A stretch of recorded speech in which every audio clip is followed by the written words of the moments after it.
Pisces North Node transit. Pisces North Node transit. It's in the blood. It's in the blood. What's downloading is in the blood. Understand? As this takes place, the transition of North Node into Pisces, we still have Saturn here. Saturn's doing the cleanup. It's doing the cleanup. And what Saturn does is it reveals to us what we have authority in, what we have consent in, where our means of obedience should be at, where we should practice obedience, self-restraint, discipline, self-control, self-determination, where the course of the ship is determined by us. Do we know how to set the sail to go in the direction that we need to go into? Saturn prepares us to handle power responsibly, to move power, to direct power without regret. Without regret. Saturn's helping us to deal with these things of what's in the blood. Because the female is the instrument to cultural change and adjustment.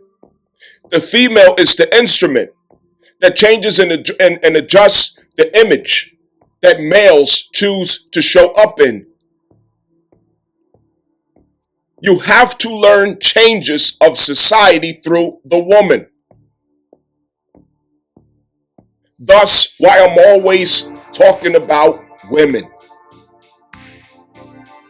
Understand. Like Aristotle said, what would power and what would riches or wealth be without women? What good is it for men to strive for greater power, resources, money, achievement, and success, but there's no women? There's no point. There's no reason.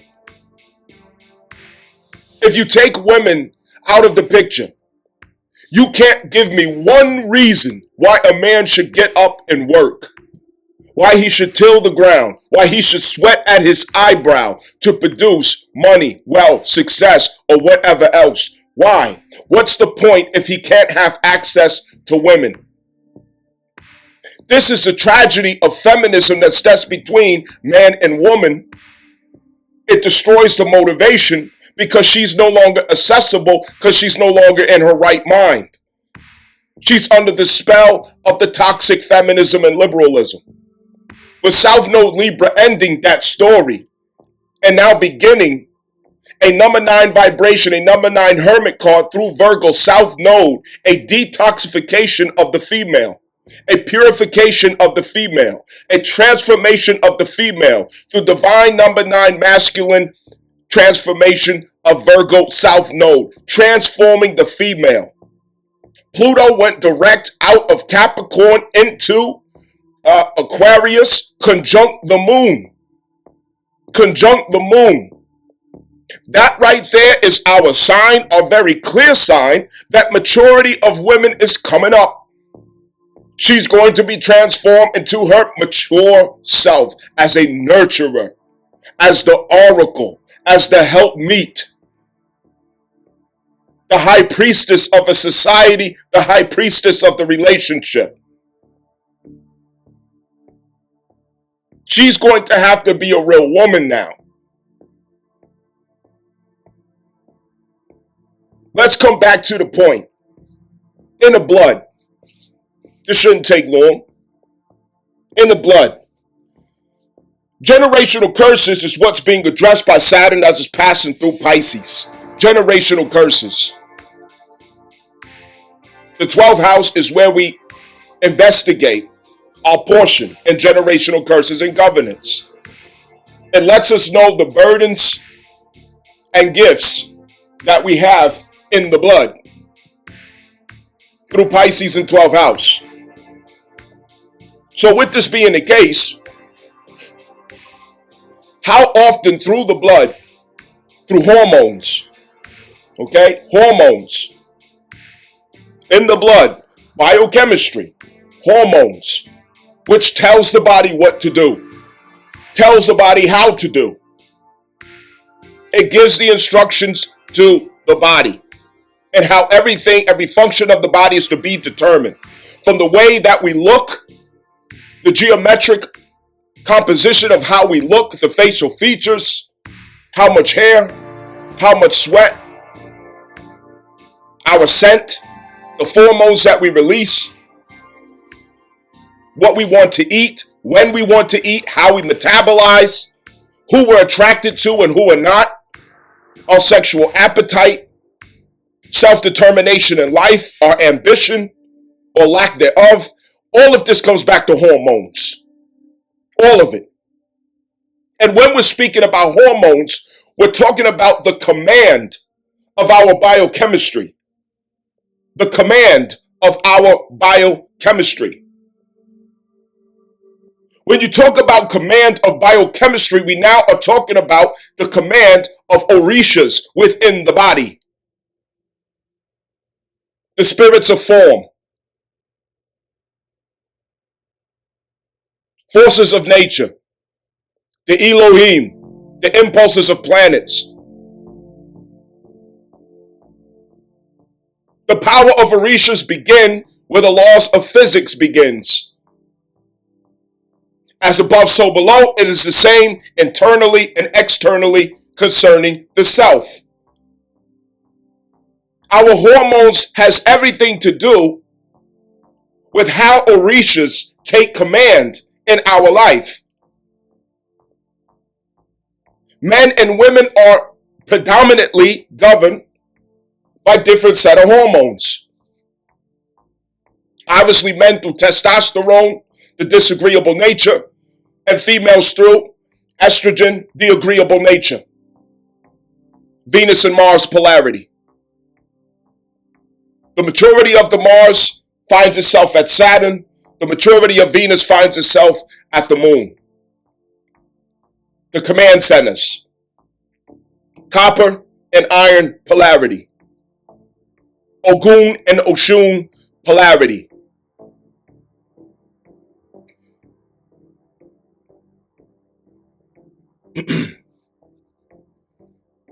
Birth control. I'm not going to go into the specifics of the biochemical effects of birth control. I'm not a doctor, and it's not my place to go into those specifics. So I'm going to keep in the line of astrology, and I'm going to encourage you to investigate that. Of course, you know I have to say with your doctor. We all know what that, you know how that goes. But here's the point I'm getting at.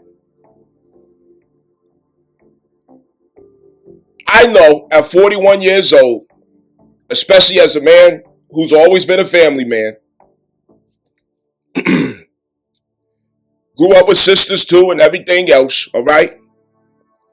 Birth control becomes a conversation for young girls at very early ages here in the United States of America. At least I know it do in my community, the so-called African-American community. It becomes a conversation very early on. But the things that should be considered is when you're so young and your hormones are being affected so sharply, so drastically. Your body is changing. Your emotional stability is having sharp turbulence, which affects your sensitivity to the environment, how you receive people, how you imply and how you infer, who you like and who you don't like. Something as simple as a smell or a taste can drive a woman up the wall. Because the way the hormones affect females and the way that affects males are a whole total different story. And when you introduce this to young girls, which I'm not here to say to do it or not do it. I'm here to say, how mindful are we of what effects it's taking if this is to be done. And how mindful are we to be proactive in managing the outcome, anticipating what the results could be. Everyone's body responds to hormones in a different fashion, some favorably and unfavorably. And because the hormones are at the basis of our impulses, it affects every single point of perception and decision that we muster in life, including who we're attracted to when we start having strong, intense sexual attractions. What we feel we need to feel emotional secure or not. What we feel we need to feel happy. What we feel like we need to feel fulfilled. Rather or not the mind has fog and lack of clarity. Rather or not we fall and plummet into a deep depression. How often do we overlook the effect of hormonal pills or shots? The hormonal pills or shots, the birth control. Your little girl's little skinny mini, she gets a shot, now she blows up like a freaking house.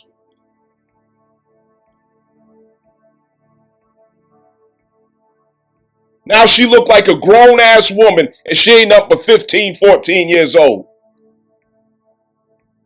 And what comes with that? There's monsters and predators out in the world.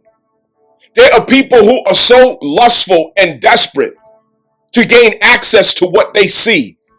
And they come up with the most clever means of gaining access. So now your daughter's mind is not prepared for the game that's out there. They're not prepared for the slick willies that's out there.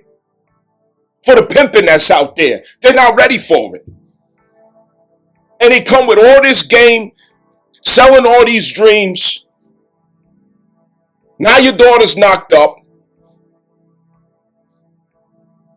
by some clown, some bozo. Do we really weigh these things? And what really puts us in that position? A lot of times here in America, it has everything to do with whether or not there's a father involved. Rather not the father's accessible, rather not there is a father in the first place to even call upon. The security.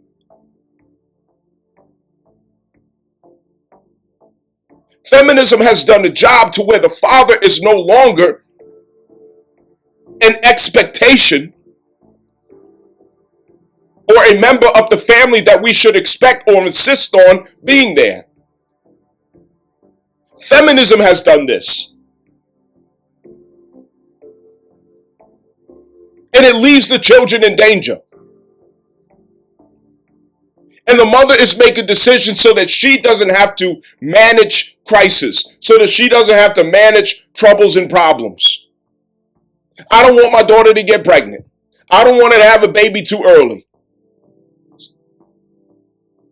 Her body's growing. She's pretty. She is attractive. Yada, yada, yada. The whole story. I'm going to put her on birth control. Now she's falling into depression because her hormones are going wacky. She don't know how to find her happiness. So now she's experimenting. She's bucking against you. She's responding differently to the smells, the scents in the air, in the atmosphere. Not knowing why she's upset or frustrated. Unable to make any sense of herself. In her normal state, she would not be attracted to so-and-so because it's not her destiny to be attracted to so-and-so. But because these hormones are interfering with her natural state, now she's attracted to someone who's not even part of her destiny. Who's not even in the range of her destiny. She gets pregnant, she stops taking the hormones. Now all of a sudden, she hates his guts. because her hormones are no longer there guiding her to this decision. It's her natural essence now, which says, no, this is not your destiny. And she begins to read that, and in the confusion, I don't know why I don't like this guy, but I don't. I changed my mind. Get out of here. Now the baby becomes a weapon. You go to court, you make a weapon out of it. You punish the guy. You alienate him. Your daddy ain't no good. And the generational curse continues. The story in the black community of thick women, big booty girls. And most of this comes from hormones, injections, pills, birth control that everybody don't need to be on. But because we're so sexually hypersexual in our culture, the single parents who ain't got no damn man, they feel like it's the only way they can prevent the added load of burden and responsibility of raising a child, of the daughter, of becoming a grandmother too early. So now they put the child on it. And here go another big ass booty that somebody else can't help themselves from. Because the hormones done blew up your daughter. Now you got a whole line of fans running behind her. Behind every big ass is a fan. A line of fans. A line of customers. A line of patrons. A line of requests. A boatload of DMs behind every big booty. And that's what we keep creating over and over again. Out of our daughters. The load of responsibility that comes from being shapely a little too early. Thick a little too early. Upwards of 200 pounds a little too early. The hard decisions that such a young woman has to make with men who are scientists in how they hunt and gather women, who are engineers in how they catch and hunt women. And your daughter's just jumping off the porch. She thinks she can handle it. But Slick Willie got a number. And it's always Pookie, it's always Ray Ray that she can't help herself with. Because now your daughter got a dumb big ass booty you think is cute. And she joins the crowd of single mothers. African American females upward of 200 pounds from damn 14 years on up. 200 pounds. 240 pounds. An epidemic of obesity. Unhealthy weight. But it fixed the picture for perpetual lust.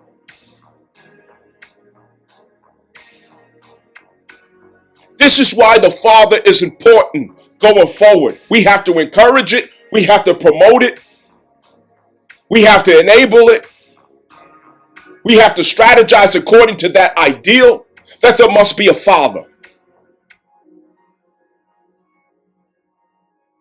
When you're choosing someone, when you're dating someone, is this guy, would he be great as a father? Would he be great as a husband?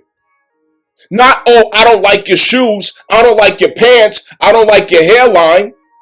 The childishness, the immaturity, the delusion, the plain stupidity.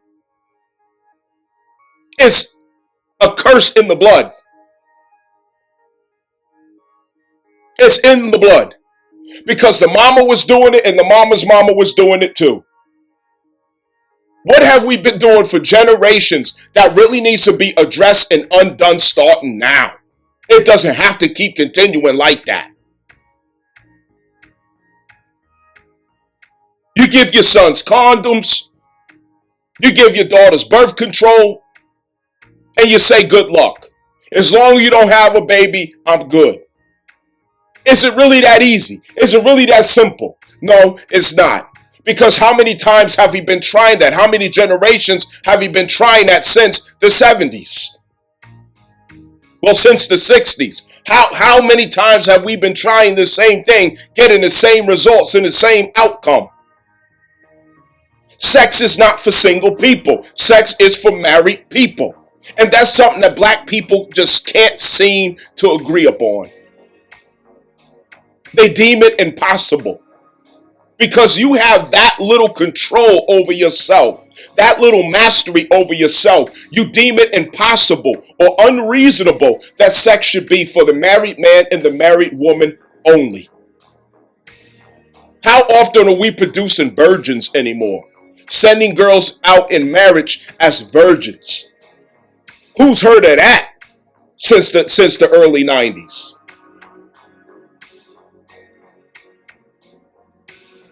We curse ourselves. We have perpetual incentive in the curses that we pass down generation after generation. And we want the crowd to excuse us from our behaviors. We want public opinion to excuse us from our behaviors.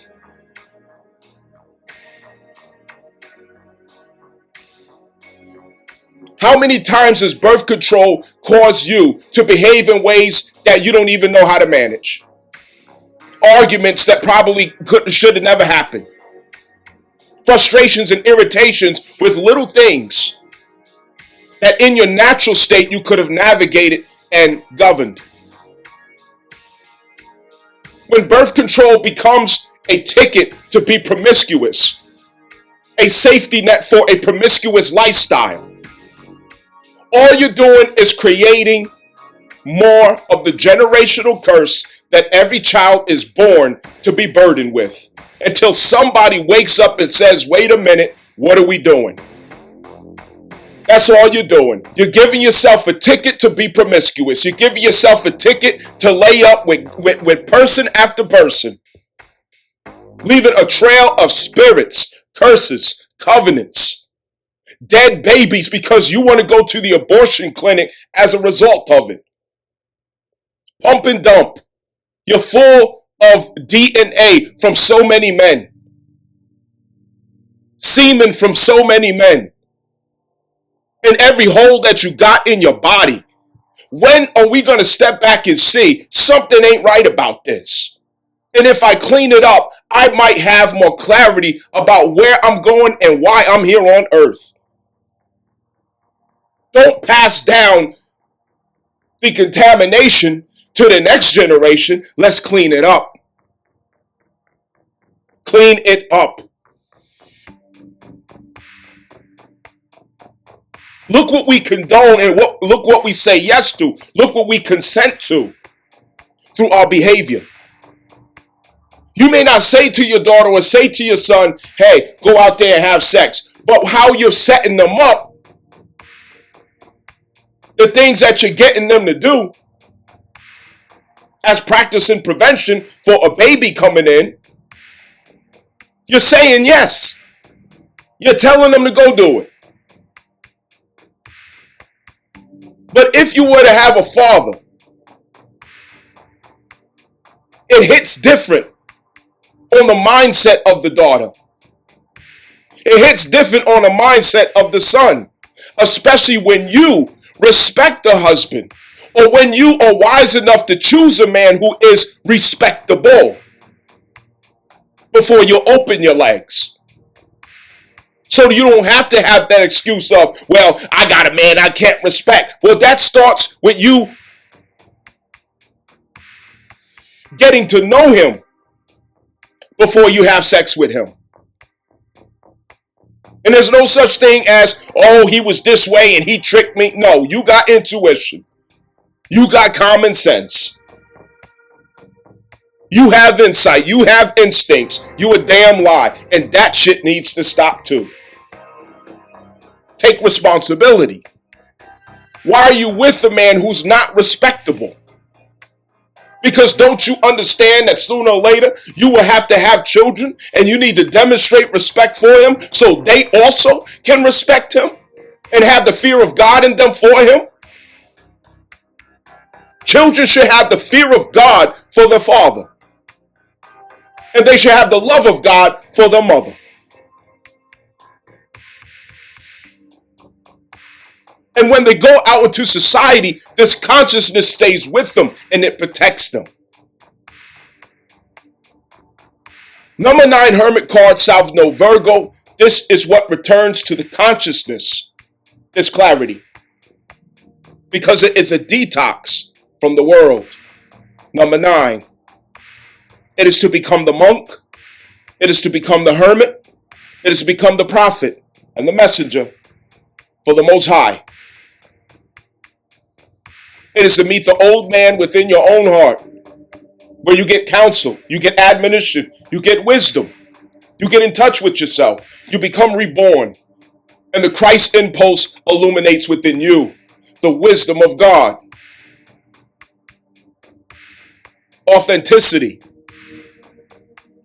No longer attached to the ideals and culture that's ever-changing of society, but having the consistency of identifying with the divine at all times, no matter what. Our problems are in the blood. Our hormones have a lot to do with our preparedness to deal with it and manage it. It's the same for men. If we're not taking care of our body, we're not living right, eating healthy, exercise, and taking care of ourselves, you got low testosterone, this is going to have everything to do with your attitude toward life. How you meet challenges, how you meet problems, whether or not you have enough grit and aggression to persevere, how much respect you might earn or not. Testosterone. Hormones are the command of the biochemical composition within the self. It is a command that ties the spirit to the body so that there is unity and consistency between the spirit and the body. The hormones have to have balance and clarity. Diet, lifestyle, how you supplement or manage prescriptions and things of this nature. All of these things need to be figured out. And that goes with South Node Virgo, figuring out these details, being analytical about your wellness, the status of your well-being, your efficiency in life. At the North Node, bringing in a pure blood, a clean blood that doesn't pass down curses.